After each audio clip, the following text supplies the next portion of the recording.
ये बताएं कि जो सोच है, जो एजेंडा डोनाल्ड ट्रंप लेके आए थे रिफॉर्म्स का, तब्दीली का, आपका क्या ख्याल है, कहीं उससे हट तो नहीं गए?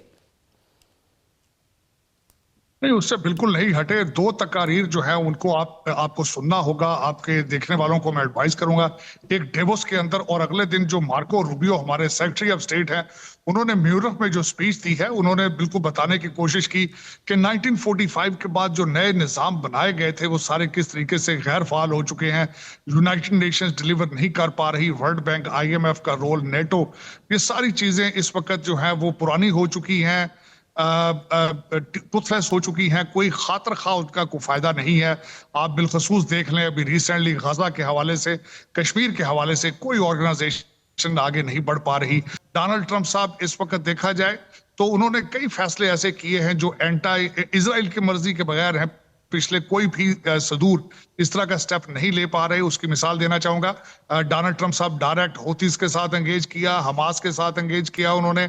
अच्छा, ये बताएं, ग्रीनलैंड पे बड़े तगोदो से गए थे, बारात लेके, मियाँ बीवी जो प्रेसिडेंट हैं उनको बेडरूम से उठा के ले आए, बस बात वहीं तक रह गई। चूँकि वो कहते हैं बर्फ़ का एक टुकड़ा चाहता हूँ, लगता है बर्फ़ कुछ ज़्यादा सख्त है। डोनाल्ड ट्रंप उस पर खामोशी इख्तियार किए हुए हैं।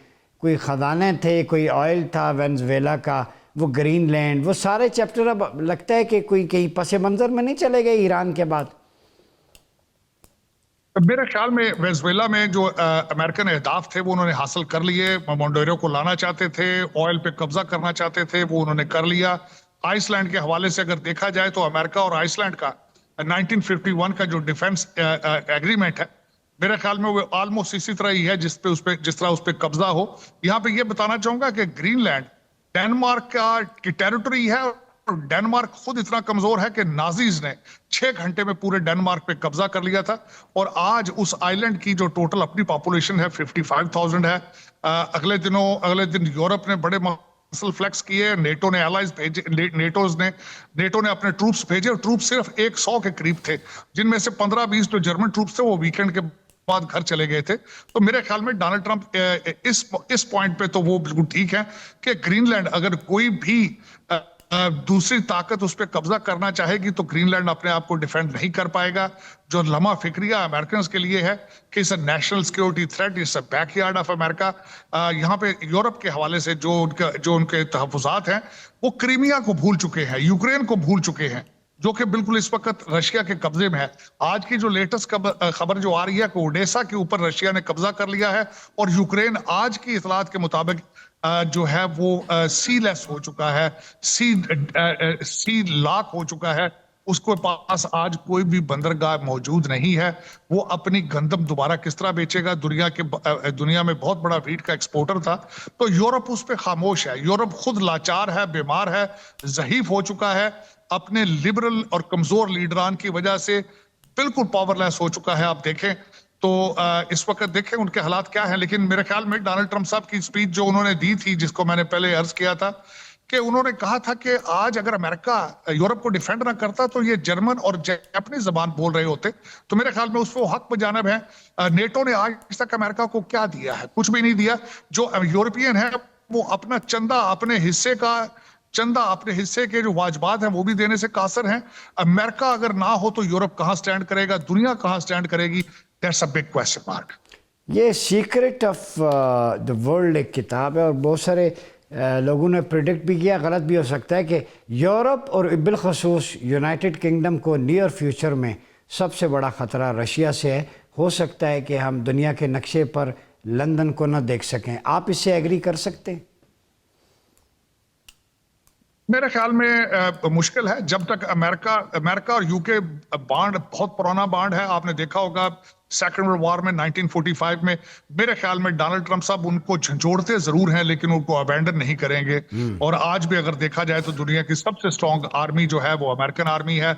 शिप कैरियर आज भी जहां जाते हैं वहां पे दुनिया को बुखार चढ़ जाता है। और मेरा ये ख्याल नहीं है कि अमेरिका कभी भी यूनाइटेड किंगडम और यूरोप के किसी हिस्से को भी अबैंडन करेगा। जो रिसेंट अलास्का में प्रेसिडेंट पुतिन और प्रेसिडेंट ट्रंप की मुलाकात थी, उसमें यह जरूर डिस्कस किया गया है कि रिटर्न एग्रीमेंट किया जाए रशिया के साथ कि नेटो की एक्सपेंशन उस एरिया में नहीं होगी। मेरे ख्याल में जहां जहां इस वक्त अमेरिका या नेटो मौजूद है उस पर अमेरिका कंप्रोमाइज नहीं करेगा, उनको डिफेंड करेगा। But you never know, America जिस तरह मैंने कहा है कि अगर हिस्ट्री की किताबें खोली जाएं तो हर सुपर पावर की मैक्सिमम एज 300 इयर्स होती है। लोग प्रेडिक्ट करते हैं कि शायद अमेरिका जो है वो इस वक्त ज़ईफ हो रहा है, कमजोर हो रहा है। और अगर बराक ओबामा और जो बाइडेन जैसे सदूर आएंगे तो यू नेवर नो, जिस तरह आपने खुद फरमाया है कि अगर ओबामा और जो बाइडेन जैसे सदर आएंगे तो यूनाइटेड किंगडम के ऊपर आप कह रहे हैं कि रशिया, मेरे ख्याल में तो जर्मनी फ्रांस भी कब्जा करना चाहें तो वो कर पाएंगे। अच्छा ये बताएं, डोनाल्ड ट्रंप ने बारहा ये छेड़ बन गई है इंडिया की, राफेल 6 गिराए 8 गिराए, पाकिस्तान के हवाले से बड़े वो मतलब प्रोएक्टिव थे, पाकिस्तान को देख के हमारी लीडरशिप को। आप कुछ इंडिया पे भी सुना है टैरिफ कम है, कुछ मेरे ख्याल में उनके साथ भी एग्रीमेंट की बात हो रही है, तो इस मोमेंटम को, शिफ्ट को कैसे देखते हैं? देखिए, मेरी नजर में अगर देखा जाए तो मोदी साहब अमेरिका के सामने बिल्कुल घुटने टेक चुके हैं, सरेंडर कर चुके हैं।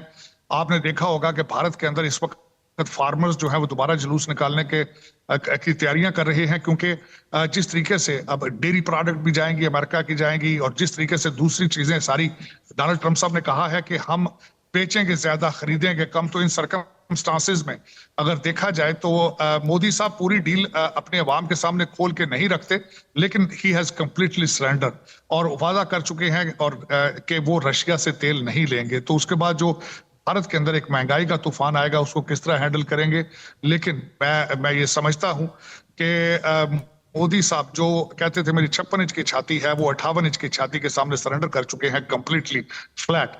तो मेरे ख्याल में उसमें, और दूसरा जिस तरह अभी रिसेंट देखा होगा कि आर्टिफिशियल इंटेलिजेंस समिट में जिस तरीके से उनको शर्मिंदगी का बायस बन रही है कई चीजें, जिसके बारे में आज किसी हमारे पाकिस्तानी जर्नलिस्ट ने बड़ा खूबसूरत कहा है कि जब आपके हालात बुरे होते हैं तो आपको ऊंट के ऊपर बैठे हुए भी कुत्ता काट लेता है। तो मेरे ख्याल में इस वक्त देखें जिस तरीके से राफेल तैयारे गिरे, जिस तरीके से यूएई के अंदर उनका तैयारा गिरा, और जिस तरीके से आपने देखा होगा कि अभी रिसेंट समिट के अंदर एक जो रोबोट डॉग था चाइना का, जिस तरीके से उसके बाद हजीमत और शर्मिंदगी उठानी पड़ी है। तो मेरे ख्याल में इस वक्त जो दुनिया इंडिया भारत के ऊपर ट्रस्ट नहीं करती, they are not trustworthy anymore. और इसी हवाले से डोनाल्ड ट्रंप साहब भी कहते हैं कि आप रशिया से तेल लेना बंद करोगे, हम देखेंगे कि आप इन चीजों अपने एग्रीमेंट्स के ऊपर खड़े हैं, then we will move forward, otherwise we don't trust you. और उसमें मैं डोनाल्ड ट्रंप और दुनिया को ब्लेम नहीं करता। भारत का रोल इस वक्त अगर देखा जाए इलाके के हवाले से देखें, जितने नेबर हैं पाकिस्तान, बांग्लादेश, नेपाल, चाइना, सबके साथ दुश्मनी और क्लेम क्या है कि वो विश्व गुरु है।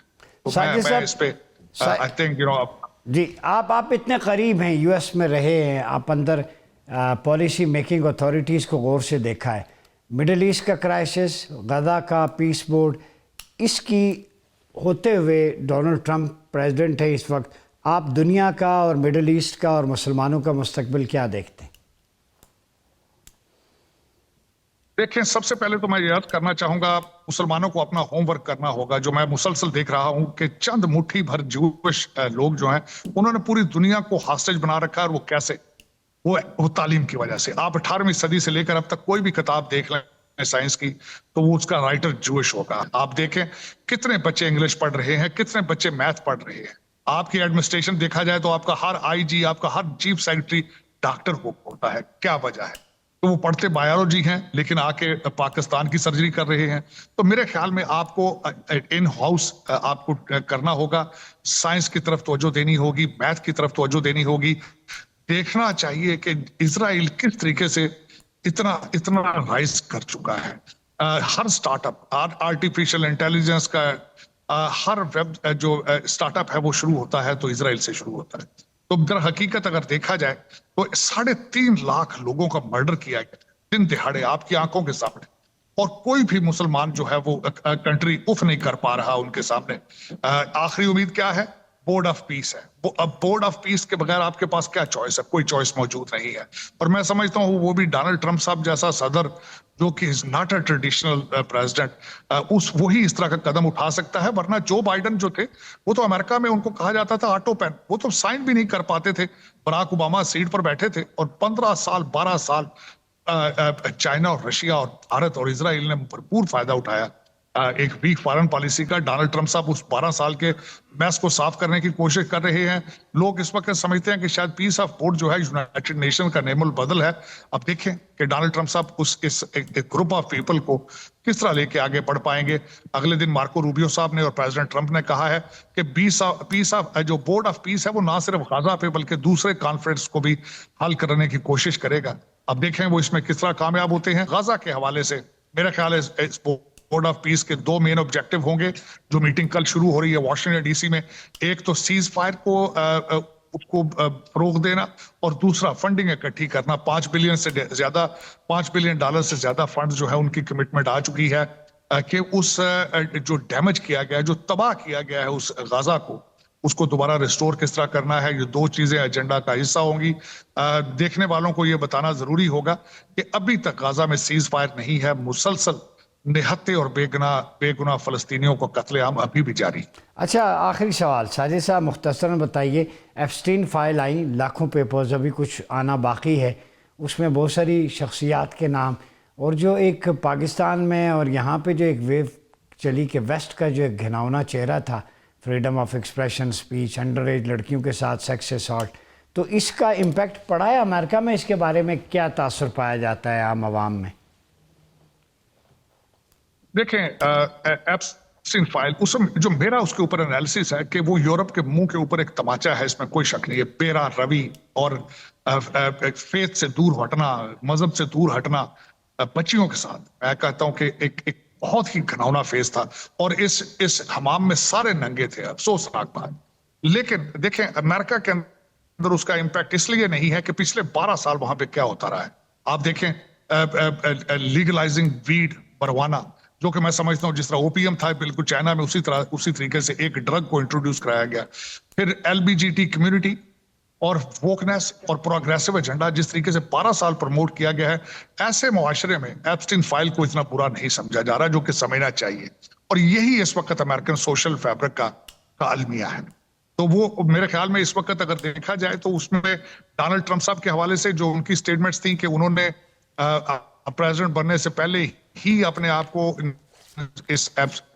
मिस्टर एप्स्टीन उनसे दूर कर लिया था, बल्कि उनके ऊपर केसेस थे। उनकी ये फाइल, ये भी एप्स्टीन फाइल का हिस्सा है कि वो कहते रहे हैं कि he is a living evil और the another lady with them who was a partner with them, they are not good people. तो मेरे ख्याल में वो तो शायद बच गए हैं, लेकिन कई लोग अभी अपनी सफाइयां पेश कर रहे हैं, जिसमें पाकिस्तान के भी कई चेहरे हैं, भारत के भी कई चेहरे हैं, बल्कि यूएई, यूरोप के कई पाकिस्तान के साजिद साहब कोई चेहरे शामिल हैं?